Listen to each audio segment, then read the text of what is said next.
Mga idol, LeBron James posible pa rin sa Los Angeles Lakers next season pero bababa ng sahod para makakuha ng ibang mga player. Alamin natin ang big adjustment na mangyayari at gagawin ng Lakers para mas lumakas naman sila sa next season. So samahan nyo ako sa ating update pero bago yan, mag-intro muna tayo mga idol ko. So eto na nga po, ganito ang mangyayari. Meron po mga player na siguradong aalis na dito nga po sa kupunan ng Los Angeles Lakers para sa next season. At kasama dyan sa mga player na yan, eto pong si LeBron James. Ang status niya kasi ngayon, 50-50 pa, no? Yung kanyang pagdedesisyon. Kakausapin niya nga daw po yung kanyang pamilya. Pero syempre, siya pa rin na magde-decide, di ba? Eto mga idol, si LeBron James po sa ngayon ay ang status niya unrestricted free agent. So pwede talaga siya ngayon makalipat ng ibang team. At alam nyo, choice na talaga ito ni LeBron. Meron tayong mga nakikitang tatlong posibleng pwedeng mangyari dito. Yung unang-una, bumalik si LeBron James sa Lakers pero bababaan po ang sahod para makakuha ng ibang player. Pwede na ganon. Kasi kung mananatili pa rin po sa 59 million US dollar ang kanyang sahod, sobrang laki pa rin. Mauubos na yung cap ng Lakers at hindi makakakuha ng ibang player. Lalo na kung kukunin si Giannis, no? Malaki din ang sahod doon. Yung pangalawa, pwede itong mapunta sa ibang team. So kung sa Cavs, yan kasi ang matunog ngayon, yung dating niyang kumpunan sa Cleveland Cavaliers, pwede talaga dyan. Kapag napunta siya dyan, automatically siya ang bida. Siya ang sikat. Kasi siyempre, LeBron James yan, alam natin yan. At yung panghuling pwedeng mangyari, eto talaga, pwede talaga ito.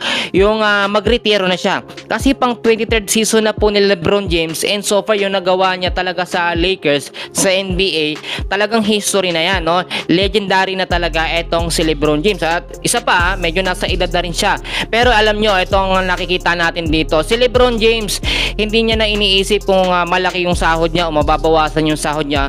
Nakikita ko sa puso ni LeBron na gusto niya mag-stay at manatili po sa kupunan ng Los Angeles Lakers. Lalo na, no, nang tinalo sila ng OKC, maraming kinakailangan At bukod po kay LeBron James mga idol, si Rui Hachimura din, pwedeng hindi na bumalik o pwedeng umalis na sa Lakers. Siya po ay merong sahod na 27.4 million US dollar at baka hindi na kayanin, no, ng sahod ni Rui kung kukunin pa si Giannis. Magkakaroon ng conflict. Pwede naman silang bumalik pero babawasan po yung sahod. Eto pa, matindi rin. Ang laki ng sahod dito si Maxi Kleber. Eto po ay tinuturing na bench player ng Lakers na merong 20.9 million US dollar na salary o sahod. Si Jackson Hayes naman, 3.4 million US dollar po yung sahod niya pero hindi po siya nag-i-improve, no? Walang nangyayaring progress o hindi siya gumagaling, no? Ganun pa rin eh. Inconsistent din yung play. Minsan mataas ang puntos, minsan naman mababa. At eto pa, si Luke Kennard so far okay naman talaga siya pero sa pinaka-updated natin sa system po ng Lakers, meron lamang siyang 44.8% na 3-point shooting po sa labas. Gusto man po itong i-retain ng Lakers pero hindi nakakayanin ng cap ng salary, no? Lalo na kung kukunin si Giannis, yan naman kasi yung napag-uusapan. Pero etong tatlong player na babanggitin ko, makinig ho. Etong tatlong player, eto yung safe na safe 100% sa roster po ng Lakers, no? Unang-una, si Luka Doncic na merong 51 million US dollar at siya po talaga ang centerpiece ngayon ng Lakers. Halos hindi sila nagkakalayo ni LeBron ng sahod, no? Pero alam nyo talagang si Luka kung nakapaglaro yan doon nga po sa laban ng Lakers at ng Thunder, pwede pang manalo talaga ang Lakers pero wala, ganun talaga. Pangalawang player, si Austin Reeves, player option na meron pong 14.9 million US dollar.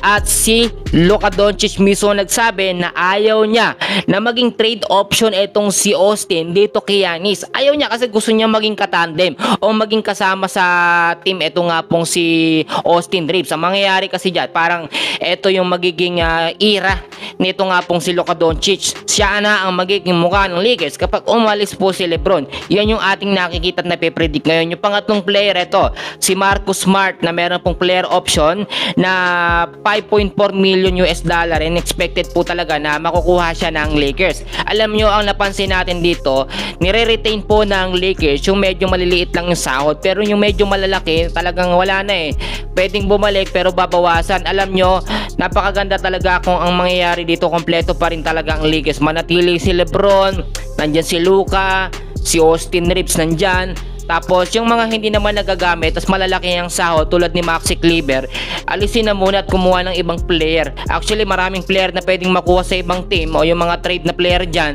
no? Yung mga free agent po na player na mababa lang ang cap, pwedeng makuha ng Lakers at magkakaroon pa sila ng cap at pwede pang ibigay sa iba. So eto po, ganito ang mangyayari. Sa tinatarget naman ng Lakers na makuha, si Giannis, siya po yung number 1 na tinatarget ng Lakers. Yung pangalawa, si Walker Kessler, si Andrew Wiggins. Yan pong mga player na yan ang tinatarget sa ngayon ng Los Angeles Lakers. Sa cap space po kasi ng Lakers, meron lamang silang 47 million kung lahat po ng free agent po ay i-renounce maliban kay Reeves. Gets nyo po mga idol. Kaya naman abangan natin, and for sure, ibang sistema ang mangyayari sa Lakers ngayong panibagong season. Yan muna ang update natin sa ngayon. Maraming salamat ho sa inyong patuloy